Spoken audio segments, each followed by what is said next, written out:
selama saya melewati sini di pihak Politeologi angkatan 2020. Di sini saya ditugaskan untuk merefleksi diri dari kitab Keluaran pasal yang ke-28 sampai ke-34.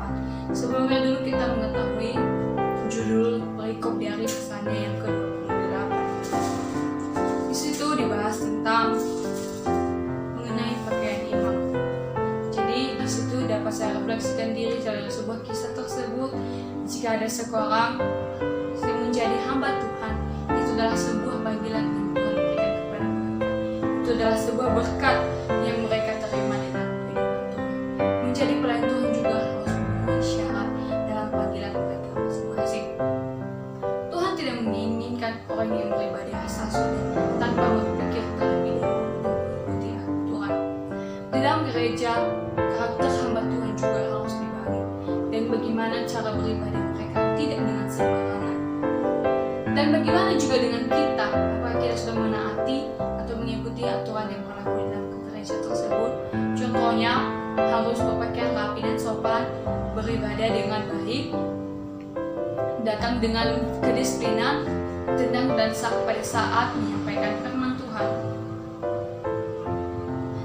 Firman Tuhan, setiap firman Tuhan yang kita dengar itu dapat memberkati, sehingga firman Tuhan yang kita dengar itu dapat memberkati kita. Setiap orang ke gereja juga harus memiliki yang namanya rasa hormat, hati yang kudus. Karena Tuhan tidak menginginkan orang yang beribadah itu hanya asal sudah, hanya formalitas saja, hanya sebagai lambang. Tuhan menginginkan prinsip kita dalam saat beribadah itu mengambil hati yang tenang dan keteraturan dan kedisiplinan.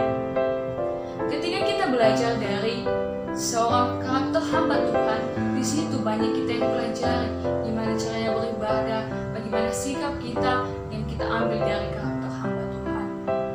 Selanjutnya, kita harus menguduskan kehidupan kita, karena prinsip dalam melayani Tuhan yang pertama itu harus kudus di hadapan Tuhan.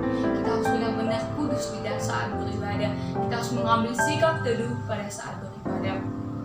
Pengurapan dari Roh Kudus bukan hanya untuk membuat orang merasa hebat, tetapi yang dikhususkan untuk melayani Tuhan.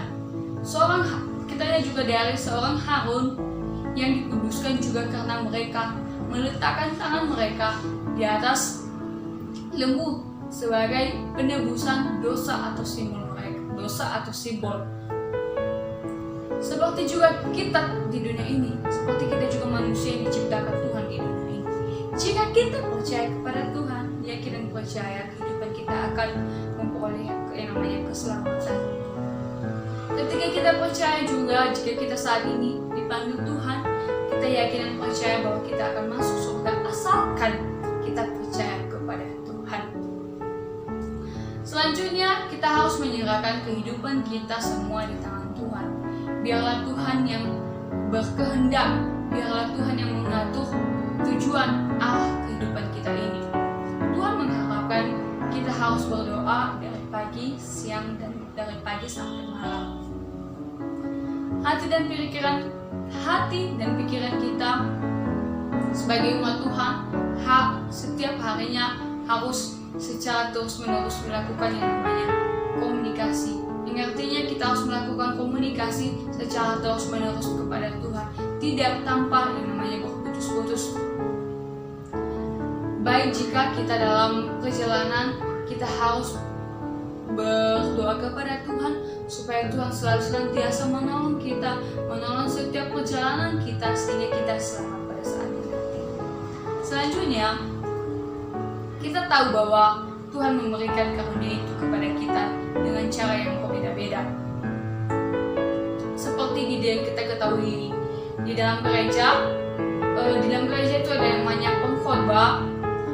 Tidak semua di dalam gereja itu mengambil bagian yang namanya khotbah. Tidak semua juga manusia di dunia ini dapat berkhotbah, karena talenta atau karunia Tuhan yang Tuhan berikan kepada kita itu berbeda-beda. Kita harus memanfaatkan karunia yang kita terima itu dengan mengandung nilai-nilai Kristiani. Contohnya yang kita ketahui di ayat yang ke-12 sampai 18. Diingatkan kepada kita untuk menguruskan hari Sabat juga orang Israel yang menguduskan hari Sabat. Dan bagaimana juga dengan kita? Apakah kita sudah menguduskan hari Sabat atau hari Minggu yang biasanya kita dengar bagi umat Kristiani? Apakah kita sudah beribadah? Apakah beribadah kita itu dilakukan secara baik? Kita harus membuat waktu kepada Tuhan. Kita harus menjalin komunikasi kepada Tuhan, di mana juga Tuhan telah melindungi kita dari seminggu lamanya, dari hari Senin sampai hari Sabtu. Dan pada hari Minggu itu kita harus menguduskannya. Kita harus berserah kepada Tuhan. Kita harus meminta pertolongan lagi kepada Tuhan, sehingga Tuhan dapat menolong kita seminggu selanjutnya nanti. Karena paling tidak dalam beribadah itu paling tidak waktunya 2-3 jam. Kita harus mengucap syukur kepada Tuhan. Kita harus mengucap syukur kepada Tuhan atas berkat yang selalu dan melindungi kita. Selanjutnya, di dalam kehidupan kita juga kita harus membutuhkan Allah untuk menolong kita, untuk menolong kita. Kita melihat bahwa Tuhan Yesus telah rela mati di kayu salib. Itu demi apa, kawan-kawan semuanya? Itu demi dosa kita yang kita perbuat, untuk menghapuskan segala perbuatan kita yang kita perbuat di hadapannya. Kita juga harus membalas kebaikan Tuhan itu, yaitu dengan setia kepadanya. Jika kita mengalami kesusahan, kita jangan mencari Allah lain. Kita harus berkehendak kepadanya. Kita harus berdoa kepada Tuhan bahwa di dalam Tuhan itu ada yang namanya jalan keluar, ada yang namanya keselamatan. Di pasalnya yang ke-33 ayat 1-23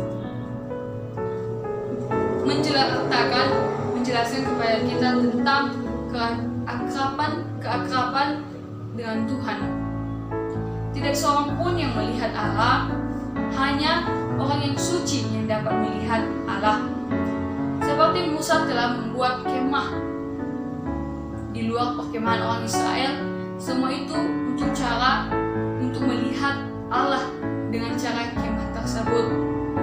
Namun karena kemah itu mereka bertemu dengan Allah, di dalam kemah itu mereka menyatakan perjanjian penyertaan kepada Musa.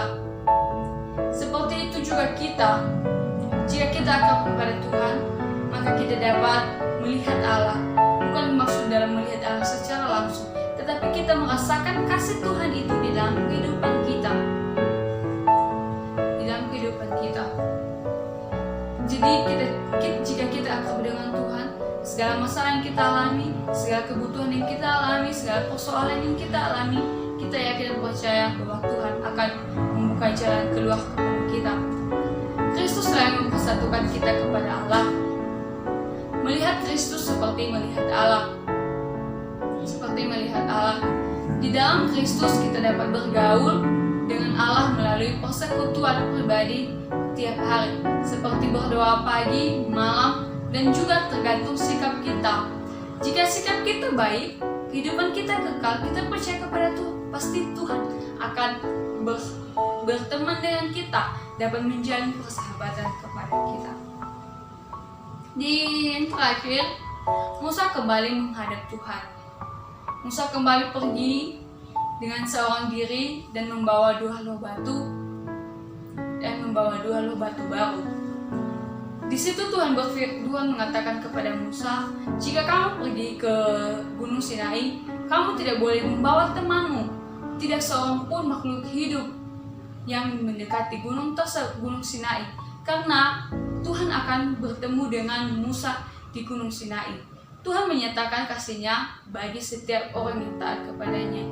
Tanpa kuasa Tuhan juga, Musa tidak bisa sampai di tanah perjanjian. Jika kita taat kepada Tuhan, maka kehidupan kita bahagia. Jadi kesimpulannya, jika kita percaya kepada Tuhan, kita berserah, kehidupan kita berserah kepada Tuhan, maka Tuhan senantiasa menolong kita, mengabulkan setiap apa yang kita inginkan, setiap permohonan kita juga Tuhan. Tuhan selalu senantiasa menolong kita dan memberkati setiap harinya. Baik, terima kasih. Shalom semuanya.